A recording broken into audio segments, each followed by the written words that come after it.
मी actually आजीच boy आहे. माझा आजीचा मेसेज येतो कधी येणार. आजीचा मेसेज येतो. आजी मला व्हॉट्सअपवर टेक्स्ट करते कधी येणार. माझ्या रूम मधून आवाज येत असेल तर आवाज कमी कर, कधी झोपणार. आजी व्हॉट्सअप वापरते, आजी युट्यूब वापरते. आता मला माहित असेल पण आजी तुलाही ओळखत असेल कारण आजी तुमचे व्हिडिओज बघत असेल. मग आता हा व्हिडिओ आल्यावर मला कदाचित पहिला मेसेज आजीचा येईल की आला मी व्हिडिओ पाहिला, असं असं बोललास वगैरे. So she is very techno savvy. Credit आमचं आहे. शी इज तिला काय त्रास होतो बरं, मी ममाचा खूप मार खातो तर तिचं एवढं का मारतात त्याला बिचारायला हे होणं. त्याच्यानंतर केस खूप वाढले, कसे वाटतात ते केस, ते कमी कर वगैरे. सो तिचे क्रिटिसिझम्स असतात पण ते एकदम जगा वेगळे असतात. मी सांगू की नको? नाही सांग.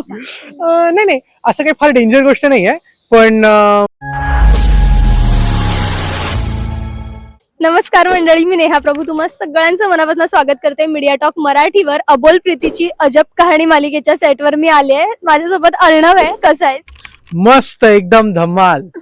तर सध्या मला सांग मालिकेत काय चाललंय, कारण की आम्हाला कळलंय तू फार गोंधळ धमाल काहीतरी चालू असतं तुझं नेहमी. सो या वेळेला काय काय नवीन पाहायला मिळणार आहे हे ऐकायचं. आता सध्या आत्ताच्या घडीला जर बघितलं तर थोडा सॅड ट्रॅक चालू आहे कारण आपला जो ब्रो आहे राजवीर त्याचं आणि मयुरीचं जरा सध्या त्यांना भेटता नाही येते, त्यांना बोलता नाही येते. पण मला माहित नाहीये पण ती भाऊसाहेब बनून त्याच्या सोबतच आहे आणि त्यामध्ये गॅरीचं काय आपले आपले किडे चालूच असतात. बरं त्यात त्याला ब्युटीकडे जायचं असतं, तिच्याशी बोलायचं असतं, मम्माचे तो मार खात असतो आणि अशा सगळ्या गमती जमती चालूच आहेत. बरं, हा तर मम्माच बॉय आहे गॅरी, पण तुझ्याबद्दल ऐकायला आवडेल. तू कसं आहेस रिअल लाईफ मध्ये? मी ऍक्च्युली आजीच बॉय आहे. म्हणजे लहानपणीपासून आई डॅडी ते सतत बिझी असायचे कामामध्ये, तर मी अगदी लहानपणीपासून आजी सोबतच राहिलोय. तर अगदी लहानपणीपासून म्हणजे आणि आतापर्यंत अजूनही. तर मग मी टोटली आजीच बॉय. माझं काही असेल तर म्हणजे मी घराबाहेर जरी असेन, मी उशिरा वगैरे येणार असेल की मी घरी येणार नसेन, माझं सगळं डिलिंग आजीशी होतं. मग मला हे इतरांना जे आई बाबांचे फोन येतात ना की हा बाबा मी येतोय, हा आई मी येतोय, माझं होतं की दिस इज समथिंग न्यू. कारण माझा आजीचा मेसेज येतो कधी येणार. आजीचा मेसेज येतो. आजी मला व्हॉट्सअपवर टेक्स्ट करते कधी येणार. माझ्या रूम मधून आवाज येत असेल तर आवाज कमी कर, कधी झोपणार. तर माझं सगळं डे टू डे हँडलिंग आजी सोबत असतं. पण कसलं कमाल, आजी व्हॉट्सअपवर आहे म्हणजे आजी किती टेक्नो सेव्ही वगैरे. आजी म्हटल्यानंतर आमचं फार एक अझम्पशन असतं, एक स्टिरियोटाईप ठरलंय आपलं की आजी म्हटल्यानंतर ओल्ड स्कूल असेल किंवा त्या काळातली असेल, पण आजी व्हॉट्सअप वगैरे म्हणजे आम्हाला फार आजी व्हॉट्सअप वापरते, आजी युट्यूब वापरते. आता मला माहित असेल पण आजी तुलाही ओळखत असेल कारण आजी तुमचे व्हिडिओज बघत असेल. मग आता हा व्हिडिओ आल्यावर मला कदाचित पहिला मेसेज आजीचा येईल की आला मी व्हिडिओ पाहिला, असं असं बोललास वगैरे. So she is very techno savvy. Credit आमचं आहे. She is. बरं, आजी तुझी क्रिटिक पण असेल ना, म्हणजे ती कान पिळत असेल ना तुझा, कुठलाही सीन कसा झाला काय झाला, खूप स्पष्ट मतं देत असेल की लाडोबा आहेस तू? तिची मतं खूप स्पष्ट असतात पण ते खूप वेगळ्या ठिकाणी, विच आय माइट से विचित्र. कारण म्हणजे तिला काम आवडतं. तिचं म्हणणं आहे की काम चांगलंच होतं, त्याबद्दल ती क्रिटिसाइज नाही करत. पण तिला काय त्रास होतो बरं, मी ममाचा खूप मार खातो तर तिचं एवढं का मारतात त्याला बिचारायला हे होणं. त्याच्यानंतर केस खूप वाढले, कसे वाटतात ते केस, ते कमी कर वगैरे. सो तिचे क्रिटिसिझम्स असतात पण ते एकदम जगा वेगळे असतात. ते असं म्हणजे आपण नोटीस नाही करणार ते पण ती करते. येस. बरं, हा जो काय गॅरीचा लुक आहे खूप डॅशिंग कमाल असा आहे, म्हणजे हो हे फार अट्रॅक्शन आहे. सो कसं वाटतं यार, इतकं कूल तयार व्हायला मिळतं तुला की तू रिअल लाईफ मध्ये पण असाच असतोस? नाही, मी खरं तर रिअल लाईफ मध्ये माझं तयार व्हायची पद्धत आहे. माझ्या कपाटात एक टी शर्टचं सेक्शन आहे, एक पजामाचं सेक्शन आहे. मी एका ह्याच्यात हात घालतो, एक टी शर्ट काढतो, एकाच्या हात घालतो, एक पजामा काढतो, मी घालतो आणि मी येतो. एवढं मी रिअल लाईफ मध्ये फॅशनच्या बाबतीत केअरलेस आहे. पण इथे हे काहीतरी नवीन आहे तर ते मला आवडतंय. पण मला याच्या बाबतीत सांगावं असं वाटतं की पहिलं मला जी सवय नव्हती ना, तर कधी पडून बिडून जायचं आणि त्याच्यामुळे मला ती इतकी सवय झाली to always be aware about this की मी सतत आहे का बघतो.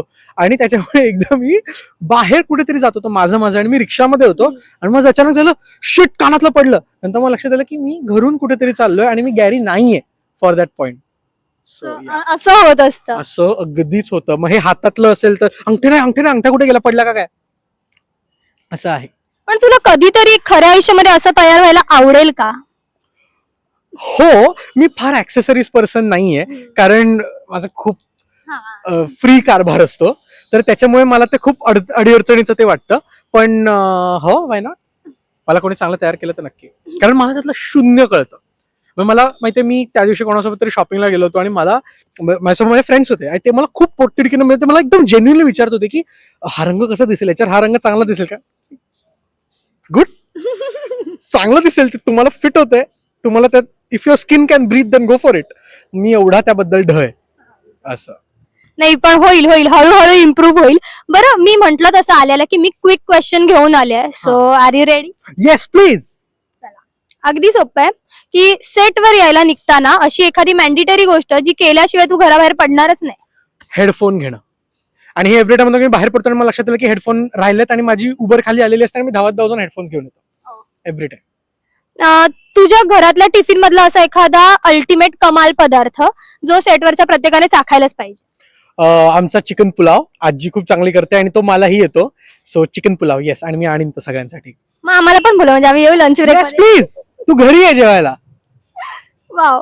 बरं, सेटवरचा तुझा कम्फर्ट झोन असलेली एखादी जागा. सेटवरचा माझा कम्फर्ट झोन असलेली एखादी जागा,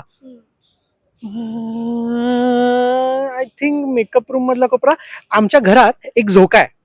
हा, तर ते झोक्यावर बसून मला आवडतं. मला पहिले खूप भीती वाटायची की तो झोका तुटेल, पण तो नाही तुटत आहे आता. So now I am comfortable with it. झोक्याला सवय झाली आता. Yes please. बरं, ब्रेक झाल्या पहिली गोष्ट करायला तू पळतोस. हे सगळं काढतो कारण मला अजूनही ह्याचं इरिटेट होतच, त्यामुळे हे काढून जेव्हा मला सुटलो. येस. बरं, तू ज्याही सेटवरती असशील, कुठल्याही सेटवर जा, त्या सेटवर मॅन्डेटरी गोष्ट घडणारच तू असल्यामुळे अशी. मी सांगू की नको? नाही, सांग सांग. नाही, असं काही फार डेंजर गोष्ट नाही आहे, पण माझ्या केसांवरून वाद की हे खूप जास्ती आहेत, नाही हे खूप कमी आहेत, हे कापायला पाहिजेत, हे नाही कापायला पाहिजेत, असं त्याच्यावर एव्हरी टाइम. बापरे, ही केस फारच हे आहे, क्रिटिकल आहे. Let's go. बरं, शूटला असताना अशी एखादी गोष्ट जी झाल्याशिवाय तुला तुझा दिवस कम्प्लीट झाल्यासारखा नाही वाटत. चांगला सीन. प्रत्येक ऍक्टरचं हेच आन्सर येत आहे. सगळ्यात पहिली गोष्ट जी सेटवर पोहोचल्या तू कर. माझं पहिलं रिच्युअल असतं की पहिले मी जरा तोंड बिंड धुतो, कारण वाटेत येताना जे काही धूळ वगैरे लागत असेल. कधी कधी मी विसरतो आणि जर कधी कधी उशीर झाला असेल तर मग पहिले मी स्क्रिप्ट हातात घेतो, कारण ते होणं पहिले. आता सेटवरची अशी एखादी गोष्ट ज्याचा तुला प्रचंड कंटाळा येतो किंवा वीट येतो. मेकअप काढणं. ना? हो, ते पूर्ण ते तेल लावा, मग पूर्ण स्किन तेलकट होते, इरिटेट होतं मला. आता लास्ट क्वेश्चन आहे की जर तुझ्या मेकअप रूमच्या बाहेर आपण एखादी पाटी लावली तर त्यावर तू काय सूचना लिहिशील? कुठली असेल ती? फनी असेल किंवा कशी रूड असेल, कुठली? Don't enter without food. खवय्या. Very serious about it. सगळ्यांनी काहीतरी घेऊन या. म्हणजे नेक्स्ट टाइम आपण येऊ तेव्हा आपण रिकाम्या हाती यायचं नाहीये. मेकअप रूम मध्ये आम्ही सेटवर आला तरी रिकाम्या हाती नाही येणार, आम्ही काहीतरी घेऊनच येऊ. खूप छान वाटलं तुझ्याशी बोलून. Thank you so much. खूप कमाल वाटलं आणि पहिल्यांदा भेटलो आपण, पण इट वॉज फन. भेटत राहू. Like, share, subscribe people. Thank you so much. All the very best. Thank you.